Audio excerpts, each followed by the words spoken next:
আহারে আমি যখন মাদ্রাসা বন্ধ দিলাম সেদিন ঢাকা সাভার এলাকায় আমার মাহফিল ছিল। মাহফিল শেষ করে আমি রাত্রিবেলায় মাদ্রাসায় এসে ঢুকলাম, তখন 3টা সাড়ে 3টা বাজে। মাদ্রাসায় ঢুকে দেখি সব বাচ্চারা চলে গেছে। ছোট্ট একটা বাচ্চা আমার মাদ্রাসার বাবুর্চির সাথে ঘুমায়। বাবুর্চিরে ডাক দিয়ে উঠাইলাম, কিরে বেটা এই বাচ্চাটা বাড়িতে যায় নাই কেন? বাবুর্চি আবার দিকে তাকায় কান্না করে আর বলে, হুজুর আমি জানি না, আপনি ওরে ঘুম থেকে উঠে জিজ্ঞাসা কর।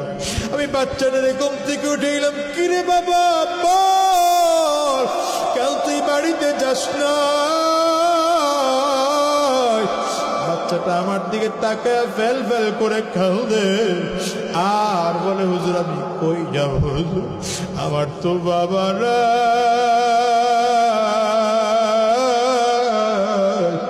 হুজুর আমার মা থাইকা আজকে নাই, আমি কার কাছে যাব, বাড়িতে যাব না। আমি বলি বেটা খুলে বল। বলে হুজুর আমার আব্বা অনেক আগে বিদায় হয়ে চলে গেছে।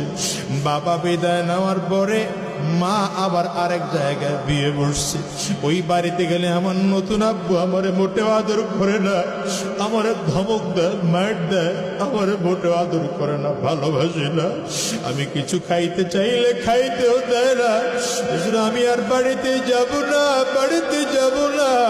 বাচ্চাটা পকেট থেকে 20 টাকার একটা নোট বের করে দেখায়, হুজুর এই 20টা টাকার নোট আমার কাছে আছে, যেই কয়দিন মাদ্রাসা বন্ধ আমি খানা কিনে কিনে খাবো। আমার বড় মায়া লাগলো, বাচ্চাটারে উঠাইয়া কোলের মধ্যে নিলাম। বললাম, বাবারে কে বলছে তোর বাবা নাই?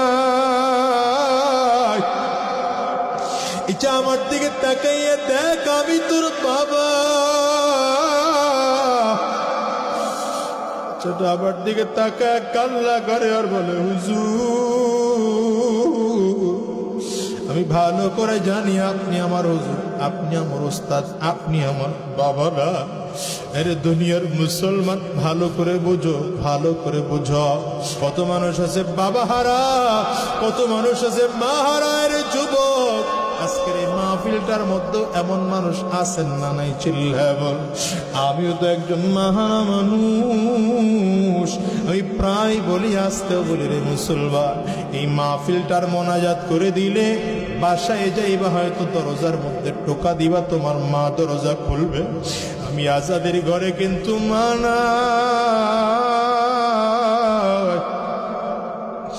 বাসায় গিয়ে দরজার মধ্যে টোকা দিলে আমার মা দরজা খুলবে না। এর যুবক খেয়াল করো, তোমার আমার মা এখানে নাই, এমন আছে না? নাই আছে।